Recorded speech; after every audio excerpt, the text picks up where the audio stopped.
what's going on, everyone? Thanks for supporting the channel, and if you're new, check out the rest of our content. Subscribe if you're interested.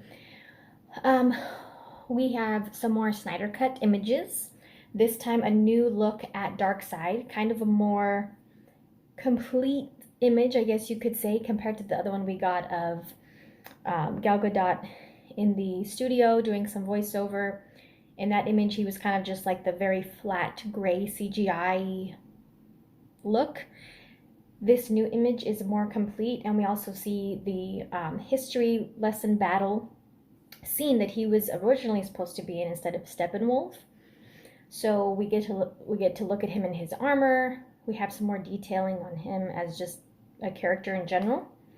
But the caption that Zack Snyder included says, "Euxis clearing the defenders of Earth from the anti-life equation. He better look out for David Thewlis," which is the actor who was supposed to be credited for playing Ares in Justice League. Not the same actor who played Ares in the Wonder Woman movie, different actor.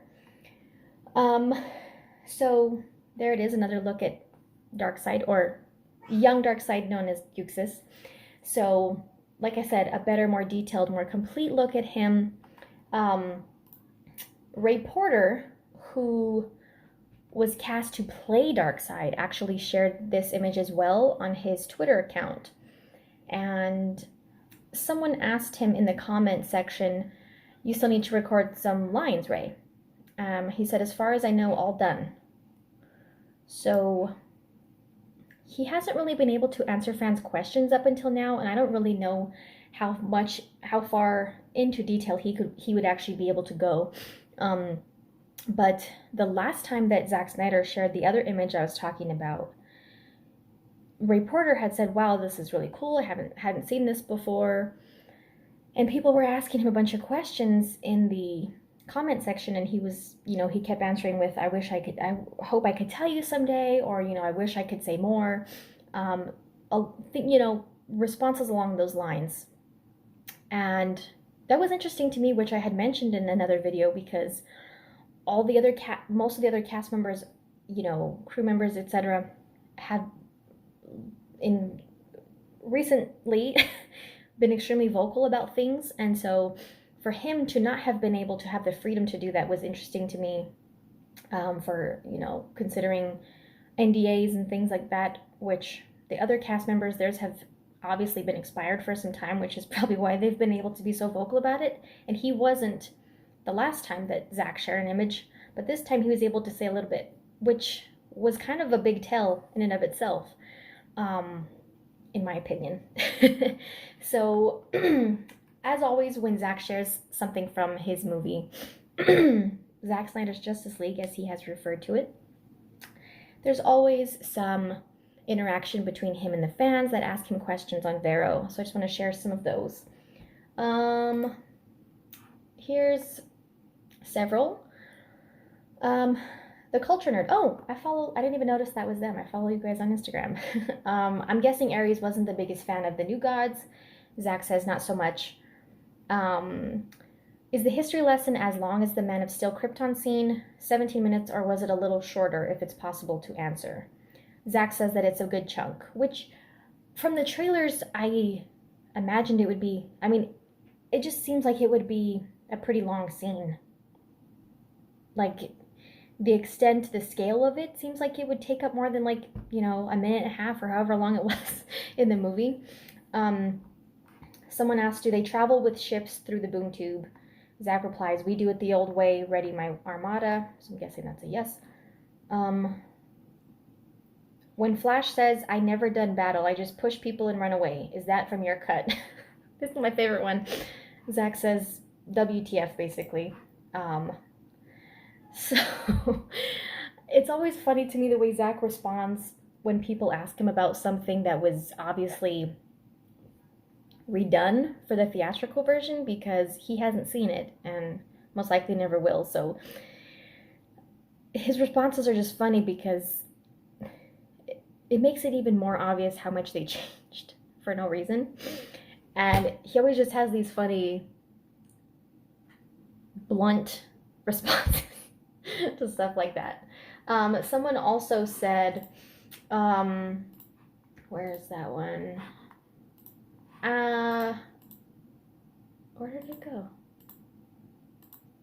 Oh, while Sir Zack Snyder, people, most haters, say you are showing the whole story, I believe we haven't seen anything yet, and Zack replies, so much more. So this was actually a discussion my husband and I were having recently, that it's almost bittersweet that Zack shares so much from the movie, because it's kind of like we've gotten to the point where now we pretty much expect to see it at some time.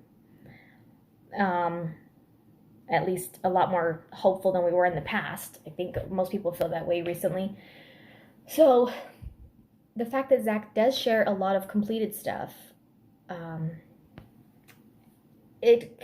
things like, seeing Superman in the black suit and saying that he will have a black suit, etc., and seeing Darkseid and stuff, it's like, it's so exciting to see, but at the same time, it's like, if we do get to see the movie, have we already seen a lot of what's in the movie? But Zack says so much more, and obviously his cut is a lot longer, so I do think that there's still plenty of surprises and reveals in Zack Snyder's Justice League that I don't think he would spoil too much. Like, I know that he's eager to share things that are from his movie, that we're supposed to have gotten. So I'm always happy to see stuff. And regardless, if and when, his Justice League movie is released in some way, shape, or form, it's still going to be absolutely epic and amazing to watch it, regardless of what we have seen or haven't seen from Zack. So, but I can see why some people are thinking like, okay, he's sharing so much stuff. But it's just certain images. Now, me, like, personally, if he drops some kind of clip or footage of something, then I'm pretty much going to be, like, convinced that it's coming out. I'm already pretty much there, just from what's happened the past couple of months regarding this stuff. But seeing footage or a clip of something would just, I think, drive it home for a lot of people that are still kind of, like, trying to be cautiously optimistic about it, because that would be a pretty big deal, in my opinion. Speaking of, sort of, kind of in the same realm of topics, the CW crossover, I haven't completed the last two, I haven't seen them in entirety, the final 2 episodes for the crossover, but obviously you didn't really have to watch it to see that. Spoiler alert, Ezra Miller's Flash appears. He has a cameo in this crossover event, and him and Barry from the CW Flash are talking. I was not expecting that at all.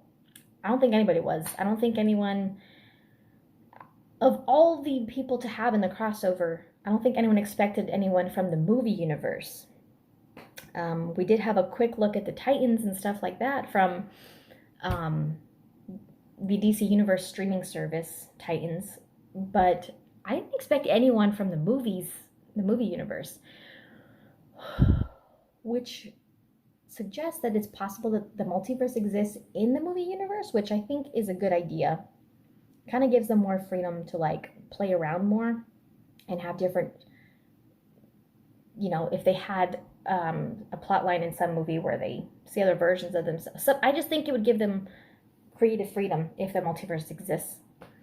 Not to say that I want Henry Cavill to be replaced at all, ever, for Superman. Not that route. But I do think it'd be interesting if the multiverse exists in the movie universe, which Robert Pattinson is playing Batman now, so, that could work somehow that way. And Joaquin Phoenix, of course, played Joker. Oh, speaking of Joker, another congratulations is in order, because they have dominated the Oscars with the most nominations, 11, record-breaking, and the most for this year, which is absolutely amazing. So, yeah, another awesome shout-out to the Joker cast, crew, team members, Todd Phillips, Joaquin Phoenix. Totally, just so cool. So anyway, yeah, thanks guys again for watching. Check out the links in the description. Share, like, subscribe, all of that good stuff, and we'll see you next time.